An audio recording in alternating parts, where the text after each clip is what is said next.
Good afternoon and welcome to the Chad and Louise show. I nearly forgot what my own name was then. It's not a great start. Welcome. If you're watching us live, please say hello in the comments or the sidebar. If you're watching this on catch up, I'll put some links in so that you can find us afterwards and you can ask any questions you wish to. So, Chad and I have these series of shows once a month where we chat with people who know an awful lot more than me. And today we're talking programmatic with Thomas Prince. Before we start, Chad, while you're having a cup of tea, coffee, presumably? Coffee, yeah. Sorry. Don't do that tea thing. No, sorry. Would you like to introduce yourself? Everyone knows you, but you better still do it. Hello, all. My name is Chad Sowash, also known as the Chad from the Chad and Cheese podcast. If you don't know me, that's a shame. You should be listening to the podcast first and foremost. Second, just go to LinkedIn, search Chad Sowash, Sowash. I am the only one in the world. Check me out, connect, and that's me. Cool. I'm quite tempted to change one of my children's name by deed poll. Now you've said that. To do what? I'm not sure it's true. I'm not sure this is true. Yeah. I think this might be fake news. There's got to be another Chad Sowash somewhere. There's not. That's what I'm thinking. I'm going to find him. Yeah, so am I. In actual fact, I'm going to rename one of my kids. Oh, I would be greatly honored. That would be. They wouldn't, but I would be. No, it's petrifying, isn't it? She won't like it at all. So, Thomas, please introduce yourself. My name's Thomas. You already know that. I'm one of the co-founders at Talent Nexus. We're a recruitment marketing agency. We're based in Surbiton in the UK. And we help job boards, staffing firms and direct employers with their recruitment marketing. Okay, fabulous. So we're talking about programmatic today. I guess you've just said about the type of people you work with. Before I get you to describe, both of you to describe what programmatic is, who are we talking to here on this show? Are we talking to staffing agencies? Are we talking to direct hirers, vendors? Who is it? Thomas? Ultimately all of the above. I think the use cases are different, benefits are very different, but ultimately, direct employers can benefit hugely from taking a programmatic approach to their recruitment advertising. We should probably cover what that means in a second. Like staffing firms, absolutely, should already be doing it. Job boards are kind of unique in that they can buy traffic programmatically, but they can also sell traffic programmatically. So actually, of all the three groups, job boards have got the most to kind of wrestle with and get their head around. But yeah, it's definitely relevant to all of those groups. Okie dokes. Okay, so I know Thomas has got a really good explanation of what programmatic is. Chad, have you heard it before? Yes, and believe it or not, I can actually spell it, unlike most talent acquisition professionals. I think, from my standpoint, as Thomas had said, that staffing, RPO, those organizations where recruiting is their business. If they're not doing programmatic and they're watching this right now, you are way fucking behind the ball. This is a great way for you to actually be more efficient. And really, it's one of those conversations we've been having around robots versus humans and cutting out some of those menial tasks that humans are actually doing on a daily basis that they really don't need to do. And it really is like a sucky job. So why not have the robots do it? So that's kind of like my overview of what programmatic is. Thomas can give you a much more eloquent version. Okay, cool. I wouldn't say eloquent. I've got an analogy for you. Would an analogy help? It would, because I have to say, I've got confused about whether it was about automation, whether it's about machine learning, what it was, and whether it was something which you had to buy in. So if you want to tell us, but don't forget blockchain, AI, RPA. Don't forget, RPA is big now. Right. So it's a verb programmatically. It's not a noun. It's not a programmatic. You can't have programmatics plural. Which we hear. How many programmatics do we need? I want a T-shirt like that. Yeah, right. I'm a programmatics expert. That's the t-shirt. So the way so direct employers, from their perspective, the way we explain it, and it's the same as staffing firms actually. Programmatic is a level of automation. So you've got like manual, automated, programmatic, and then maybe up here there's like AI-driven, super automated. You didn't even think about it and it happened. But I'm not talking about that. I'm talking about another level of automation. So the analogy is your weekly Sainsbury's shop. Other supermarkets are available. So the manual version of that is you go to the store, you put stuff in your thing, you drive it home, you whack it in the fridge. The automatic version of that is online shopping. The programmatic is different from automatic. In that you need two things. You need a little bit of upfront investment and you need some rules. So in this case, we're going to go a smart fridge, and I'm going to sit down with my wife and go, right, like we could agree on this. Every week, we want 2 pints of milk in the fridge at all times. So my smart fridge is looking at how much milk is in the fridge. As soon as it goes below 2 pints of milk, orders me some milk. So the difference between that and automatic is that I've had to put a little bit of time up front, and it is tech enabled. You need tech to do programmatic. You need to be able to set those rules. Once you do that up front, you never think about it again. There's just milk in the fridge, and then you just manage it by exception. I'm going on holiday, I don't need milk. I go in and change my rules, but otherwise it just runs and runs and runs. So in recruitment, the analogy would be like the manual version is, got a job to fill, phone up job board, buy a credit, email the job over, or upload it through their kind of web-based thing. Automatic would be maybe something like Broadbean. Programmatic would be sit down at the start of the year. What are the two things I need? A bit of tech and some rules. So the bit of tech is a programmatic buying tool, and there's lots of those that exist in the recruitment space now. And the rules would be something like, okay, whenever a customer service job comes onto our careers website, I want that I want that on all these aggregators, I want it on all these job boards, I want it on social, I want this, I want that. And every job of that type, 500 quid budget. And you set that up at the beginning of the year, you assign the money, you set it up, and then every customer service role that comes to your site automatically, or dare I say programmatically, gets distributed, gets the response you need. And you might have a completely different set of rules for your engineers. You might have a completely different set of rules for, C-suite or whatever. So you set it all up at the beginning of the year, and then you just monitor and evaluate. And the role of a programmatic agency like ours is to keep an eye on those rules, make sure that you're getting what you're supposed to be getting for that spend, for the rules that you've put in place. But that's it. It's literally the smart fridge of the recruitment world. It's a step up from automatic. So the benefits are time saving, right? So I've spent half an hour at the beginning of the year trying to work out how much milk I need. But once I've done that, no more ordering of milk. I know, I set it up at the beginning of the year. This is how I want to advertise my customer service roles. I'm not going to think about that for 6 months. And then I'm going to, when my agency tells me it needs improvement, I'm going to talk to them about it. I'm going to forget about it. So it's about time and it's about speed. You don't want to have to be doing decision making every time a new job comes onto your website. You work it out in advance, you let the jobs come on, and it just takes care of itself. So there's so much hype, but at the end of the day, you're still posting jobs in much the same places as you were before. You're still making decisions about where to post jobs and how much to spend on those jobs. None of that changes. You're just doing it like really quickly. You're saving time and ultimately saving money. Well, and here's the big thing out of the analogy that I think for talent acquisition they need to understand is the amount of time it actually takes. So in your analogy, the smart fridge, first and foremost, there's a pretty big cost up front to be able to get that smart fridge. But to be able to actually take that time that you're saving to go out and buy milk, the travel back, whatever that might be, right?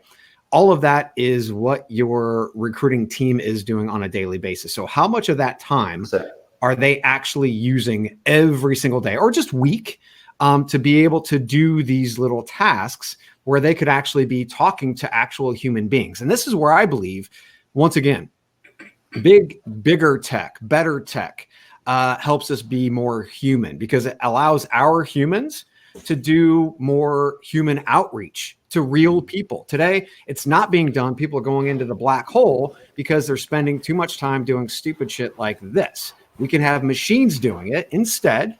It can be much more efficient and you can put your people to work. So you're actually looking at, better overhead, human resource management, and those types of things as well. Can I ask a question? Yeah. So it seems really easy to me. I guess that what I wonder is you set this up at the beginning of the year and you say, when I've got customer services jobs, this is what I want to do. But what happens if the places where you would normally advertise those customer services job change over the year rather, or there's is there not a fear that you're going to miss out on better places that you should be advertising those jobs if you agree in January? Yeah, that's a really good point. So that's where you either need some really strong expertise in-house, or much more likely, as with most ad buying in other sectors, in other worlds, you get an ad agency that knows that stuff. Yeah. So they'll be keeping an eye on all the media channels that you're using.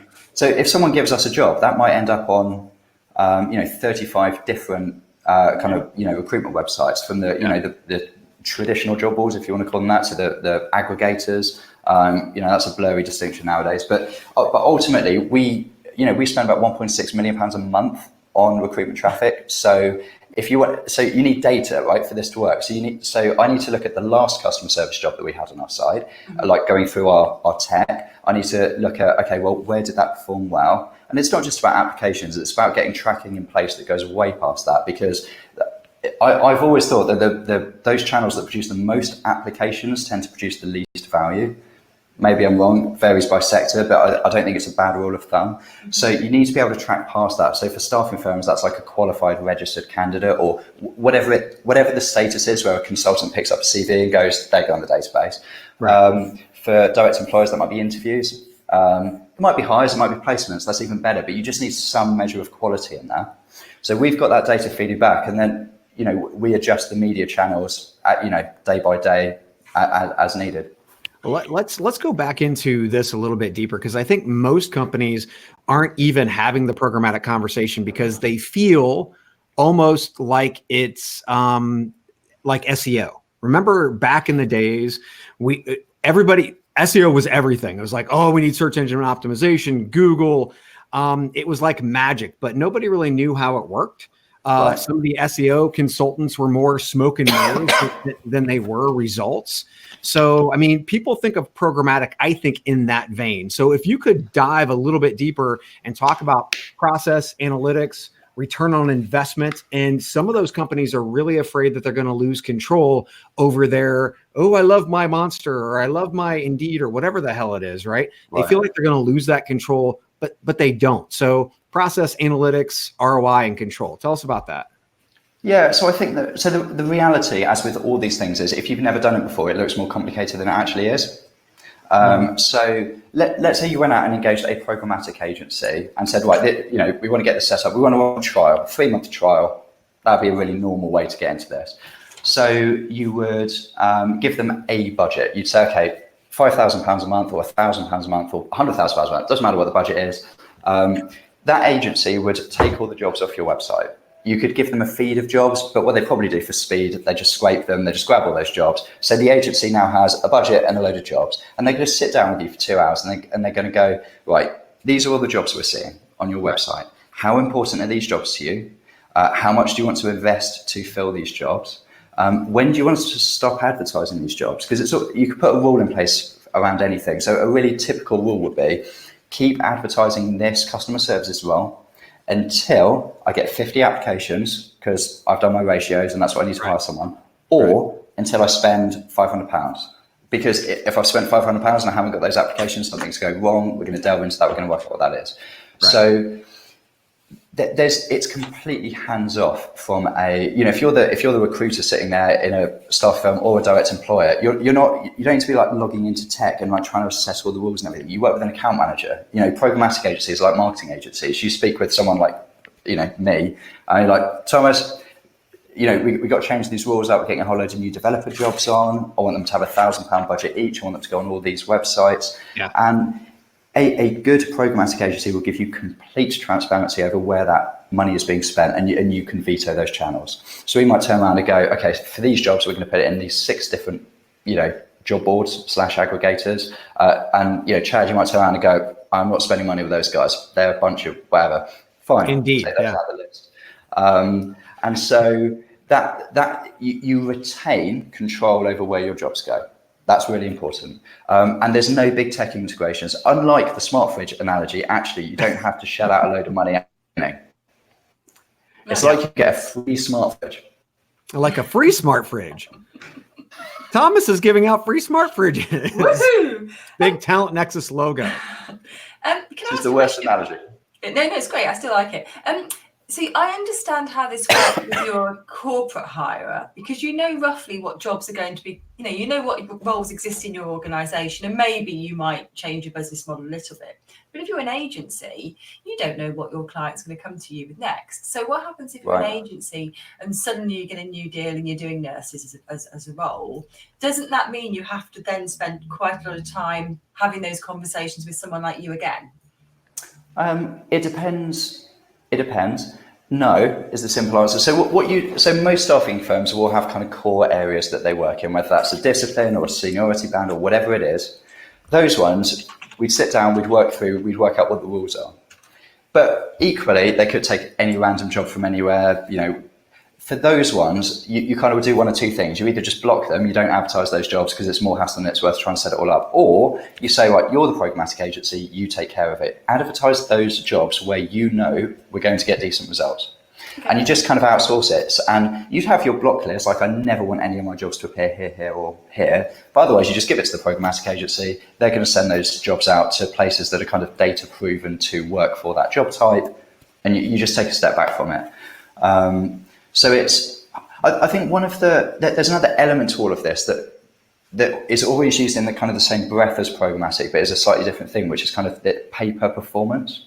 Right. Yeah. And I think that's maybe confused a couple of people. So programmatic being a verb is an approach. Pay per performance is just a different way of buying the same thing. Ultimately, it's just a different way of buying candidate traffic. So most programmatic agencies like us lean towards those publishers where we can buy clicks or where we can buy applications, because what we're looking for is speed. Yes. Right. So we want to take jobs, get them out there. Think of it from a duration standpoint. So you did get those 50 apps, but yet you're in a duration kind of like a spend. And then you have that person that's going to pull down jobs or put down jobs, or maybe you just keep them up there and you continue to get all these applications from individuals who are going to go directly into a black hole, right? So again, this is, I think it's not just from an efficiency standpoint, it also helps from the standpoint of user experience. If you're never going to get those people in the first place, is it great to have them in the database? Yeah. Is it great to send them to a black hole? No, that really sucks. Right. Now you're talking about the duration piece versus performance. I believe I saw something from Chris Foreman, CEO of Appcast, where he was talking about 50%, I believe, of their buys are performance-based buys. What are you seeing in the UK? Is it pretty much the same, or is it still very heavy on the duration side? It's predominantly duration-based. Okay. But what we are seeing is that duration-based media, i.e. traditional job boards, what you and I would think of as a traditional job board, right, are increasingly offering both options. Mm-hmm. And ultimately for us, it's about, we want to break down, we don't want to buy a £100,000 contract. We want to buy an application. And by buying in really little parcels of stuff, we can then do pick and mix in a way that we can't. So the kind of rationale for most of our clients is like in staffing firms are a classic example. Staffing firms are all about speed. So for every 20 candidates that a staffing firm has access to, 19 of them are also registered with other staffing firms that also applying directly. So for you to monetize that candidate, you've got to get them to a client super fast and then take ownership of that candidate. So you don't want to have your job on 2 job boards for 30 days. You want to have them on 30 job boards for 2 days. You want to get every candidate in the market now, and you want to shoot those all over. And speed will increasingly be like a determinant of success in recruitment advertising for staffing. It's still true for direct employers, right? You want candidates in quickly. You're a very progressive employer if you're advertising a job that you don't need to fill yet. That is not our experience of direct employer hiring. So that job should have been hired 3 weeks ago, and it's got to happen fast. So again, don't just put it on a couple of job boards because that's how the market works. Use every job board, but you just want to buy a little bit of each one. So it's more on the transactional base as opposed to the bulk base now. That's it. And for job boards, it's a great opportunity because there are lots of job boards for whom a direct employer might not turn around and sign off an £800 job advert. Yeah. But they might go, you know what, I will give you £10 an application. So, all right, we'll make a £1,000 pot of budget available. We're going to send that job to 30 people. Yeah. Game on. So now we've got, job boards who weren't taking that sort of revenue, and actually if they're quick off the mark and the systems work, they pounds budget instead of none. The difficulty in the UK market is that job boards are not set up to work at that sort of speed, generally speaking. So, you might have a job board that sends out 2 jobs by email alerts on a Monday and a Thursday. Now, in the model I just spoke about, that is only going to work if I've just given you that job 3 minutes before that email goes out. Because, if you wait 3 hours or a day, that budget pot has expired. You've lost the revenue opportunity. So, jobs by email have to be immediate. You have to be able to bring jobs that, have a lot of budget associated with it to the top of search results. We're not seeing job boards with that capability. So they're starting to be able to accept inventory, but actually what they're not able to do yet is properly make the most of the revenue opportunity that exists. And that's the change we're expected to see over 3 to 6 months, as people go, there's a lot of money on the table here. We need a little bit of dev. Right. Well, and that's, again, a lower cost to entry. That's so it. One of the things you said to me, Chad, was this is a quick changing landscape. Is this the sort of thing you meant, where the impact of doing this is that job boards are changing their models or having to look at their models? Yeah, well, and I think they're also getting, one of the things, I just got off the phone with George LaRock from HR Wins. Job boards are receiving a ton of investment, right? And a lot of that is around, obviously they've been around, they have the revenue lines in place, all that other fun stuff. But what they want to do is they want to start to evolve the model, right? And evolving that model, it's really interesting. The job boards with duration-based ads want to be able to kind of like flip into do you want duration based or do you want performance? And then hopefully the whole model will flip into performance based, where, it's kind of like we're seeing Indeed do some different types of things where they're more of an aggregator search engine and they're turning into an old timey performance based job board. Right. So yeah, everything is changing very quickly. I mean, there's so much rapid change in this area. The biggest problem that I'm seeing is that, I say it over and over and over, talent acquisition doesn't know how to spell programmatic, let alone start having the conversation, which is why we need to have more conversations like this to demystify what's going on. Because if you're not getting to the talent fast enough, you lose them. In a market like this, you lose talent. If you lose talent, you can't get them in the seat. If you can't get them in the seat, you can't create product, you can't create service, whatever it is. You're actually negatively impacting the bottom line. And that is bad for the overall company. You know what, the implication of saying it like that is that it's kind of the direct employer's fault. And my experience, for what it's worth in the UK, is that actually direct employers are open. They're open to new solutions and tech, and they're attending industry events, and they're looking for stuff, and they're participating in forums, and they're members of the industry bodies and whatever.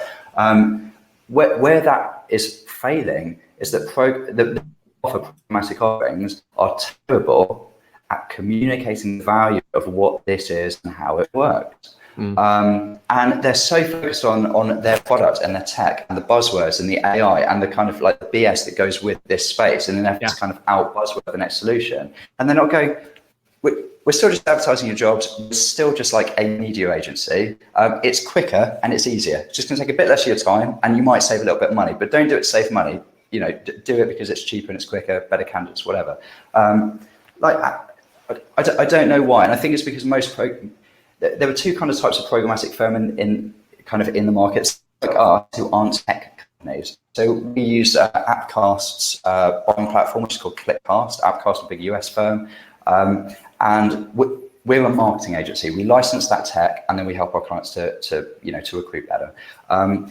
However, if a lot of the firms that offer these solutions are the tech providers as well, right? They've built their proprietary tech. So they're out there selling like a tech firm. And like HR have got no shortage of bits of tech to choose from, and they all find you better candidates cheaper and whatever. And like you can't sell through that by adding buzzwords and adding complexity. You add simplicity to that process. Well, let's talk about that landscape though, real quick, before you dive any deeper. So how there's a validation that's happening in programmatic right now. We had Appcast was bought by Stepstone. ClickIQ bought by Indeed, Parengo bought by TMP, and Recruitix bought by KRT Marketing. So there are 4 different stories. Recruitix bought KRT Marketing. Yeah. So there are 4 different stories there. First and foremost, Appcast bought by Stepstone, and I think they were being courted by Indeed at the same time. This is great, I think, from the Stepstone side of the house, from the UK, the EU side of the house, because Stepstone didn't have really any US revenue streams whatsoever. Now they can also start to adapt the prospect of going from duration to performance much quicker, because they have really the biggest programmatic player in the space that is now there. So yeah, Appcast is a US firm, but they're owned by a German organization, right? So what do you think about this one? What do you think from a Stepstone standpoint? How does that impact your market? Because it's in your market. Yeah, I think I don't think the market is going to be driven by tech firms, or it would have happened 5 years ago. To be honest, the market is being driven by buyer behavior, and buyer behavior is driven by education. So in a way, these acquisitions and the headlines that it creates are raising awareness, which is leading to education, which is leading to changes in buyer behavior. They would be buying them, though, if there wasn't behavior. Well, you buy companies for a number of reasons. I think you look at, like, any outside of recruitment marketing, like programmatic is just default standard, any other area of marketing. Like the idea of duration based is absurd. It doesn't match value. Can I get a battery ad for 30 days? No. Yeah, right. Yeah. Facebook, could I buy that? It doesn't work like that. No. So I think anyone from, like, with an investor hat on will go, recruitment is going to get there. And we want to be a big part of that. We want to hedge our bets against our other investments and whatever. So it's not, you make investment decisions for a range of reasons that don't necessarily relate to, kind of how they're performing in the market right now. I mean, even the US, Chad, you'll be able to remember the reference to this better. Is it Mona at KRT? Austin Theater actually said that we're at like 10, 12%, I think, of like US recruitment ad spend is programmatic. So in the UK, I'm literally pulling a number out of but I think it's probably 1 to 2%, something like that. But I think what we're going to see, like right now, we're going to see, like in the UK, it happens later, but then when it does happen, it happens quicker. We've got the templates, we've got the, all the working processes are kind of worked out for us. So when it happens in the UK, it's going to happen way faster than people expect. Well, and now, go ahead. I was going to say, could part of this be because in order to properly use programmatic, you need to use an ad agency, and that the staffing market in the UK fell out of love with ad agencies? So, well, yeah. We used to use them, didn't we? We used to use them to advertise in the Sunday Times, our jobs in the Sunday Times. You would never book an ad direct with the Sunday Times. And then when job boards came on the scene, that relationship was still there until it became apparent that, broadly speaking, you could just book an advert with Monster. Why would you not? So I wonder whether a lot of recruitment businesses and HR people, unless they've been around for at least 20 years, don't understand the relationship with that ad agency. I don't know. I think that's spot on. Like, it is not normal now to go to an ad agency to buy your media, and yet there's some brilliant like media agencies, like OME, for example. Love those guys. You want to buy a job board advert or whatever, go to those guys. And they can handle the admin and they can handle everything else for you. And they can add value. Like, where should I place this job? Particularly if it's a role that you haven't seen come up recently. It's like, where is the best place in market to put this job? But actually, that's the minority of ad agencies, and most ad agencies add about 0 to that process, right? And that's why we stopped doing that. So it's like, I was going to place a job with whoever ad agency comes in. No, we'll do that for you. Like what? Where was the value add there? And because agencies didn't make money out of it properly, so it's fine when you're buying a £10,000 like Guardian tiny advert saying, we'll make 20% of that as agency commission. That model doesn't work when you're buying like a £20 job advert or a £200 job advert. So the ad agencies didn't want to do it. The direct employers didn't see the value in it.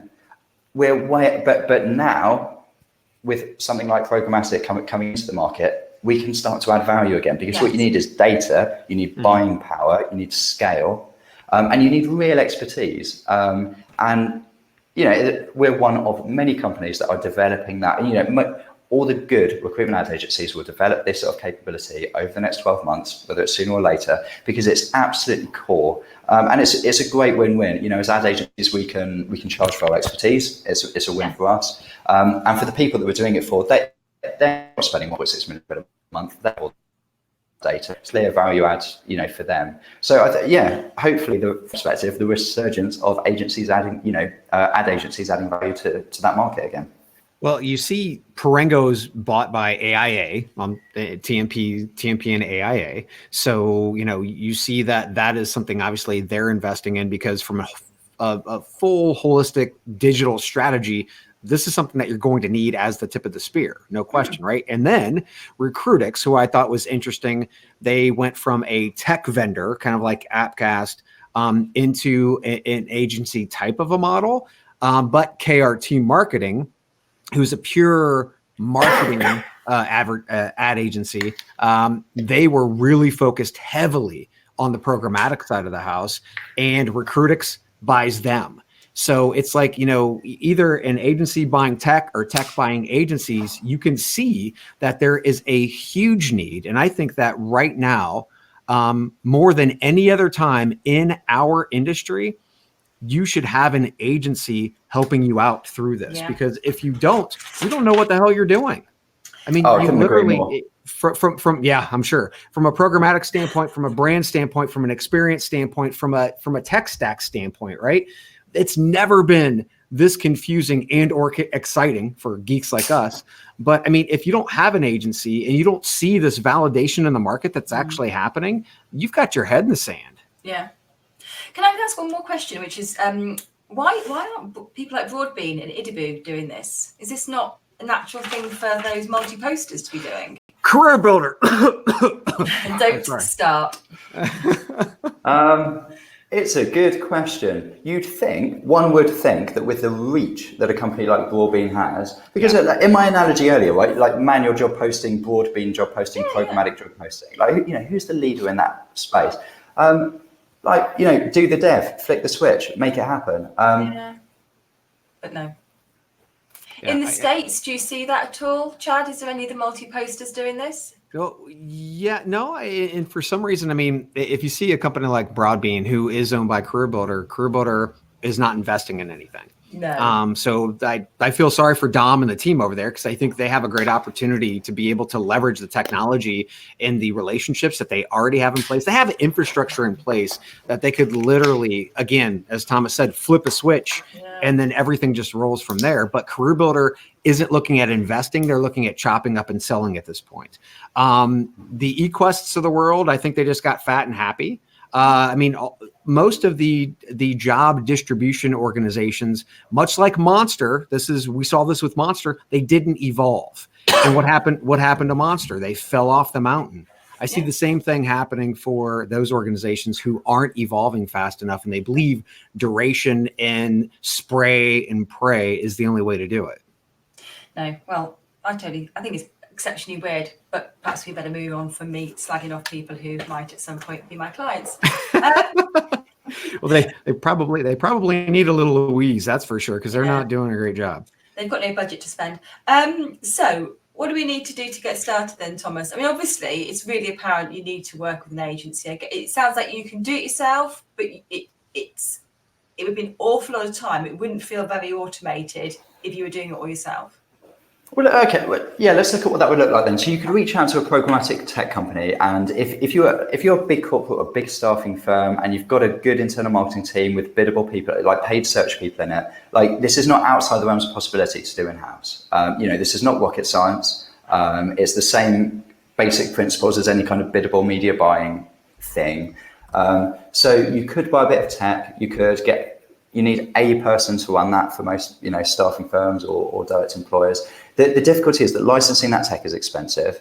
And what the bit you're missing is kind of the broader data piece and the broader industry experience. So it's definitely possible. The reality is that it's probably cheaper and easier to use an agency as in the market as it stands right now. But we're at immaturity with the tech. So I mean, it might be the ATS vendors roll out, programmatic bolt-ons to their solution, and actually you're getting the tech for virtually nothing, and then all you need is a little bit of So this market might change, but certainly in its immature state right now, a helping hand probably goes a long way. Obviously, we've got a slightly biased viewpoint on that. I think that in terms of first steps, it's very trialable, it's very pilotable. It's the whole point is it's not committing. It's like we work on like 0-day notice periods. Like if you don't like it, you pay it. But because we're not committing to huge media contracts up front, and the setup with a client is really quite minimal. So we're happy to kind of put that work up front, get a little pilot running. So that's probably a good starting point. What do you think, Chad? What's your sense about how we get started on this? I think it's fairly simple. I'm a dumb white guy. I like it to keep it simple, stupid. It's fairly. You call an agency, you don't understand what's going on. You start to look for individuals who understand this. Again, this is why I think KRT marketing was so brilliant. You can either try to do everything and not do anything great, or really focus heavily on one area. And Mona and Ryan and the team over there, they focused on just programmatic, being that face of programmatic.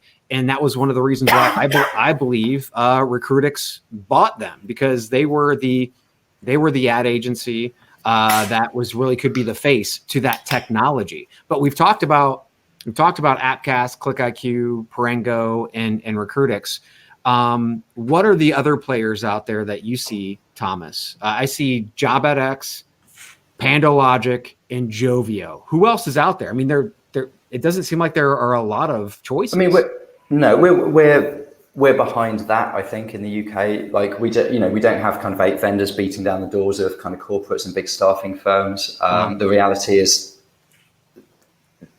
2 or 3 companies are probably visible in the market. I mean, most people heard of ClickIQ. They did this fantastic 2 years of kind of PR. They were at every event that you turned up at. Richard was speaking, and that worked great, right? They've got really good kind of. Most people know more people know ClickIQ are than know Talent Nexus are. That's for sure. So they're probably kind of the best known. I mean, if you're already working with, the TMPs of the world, I'm sure they've been very vocal about like the Parengo acquisition and what that means for their clients. But it is OME, another good example. So they quietly, understatedly do their thing, but like really credible agency and do loads in the programmatic space now.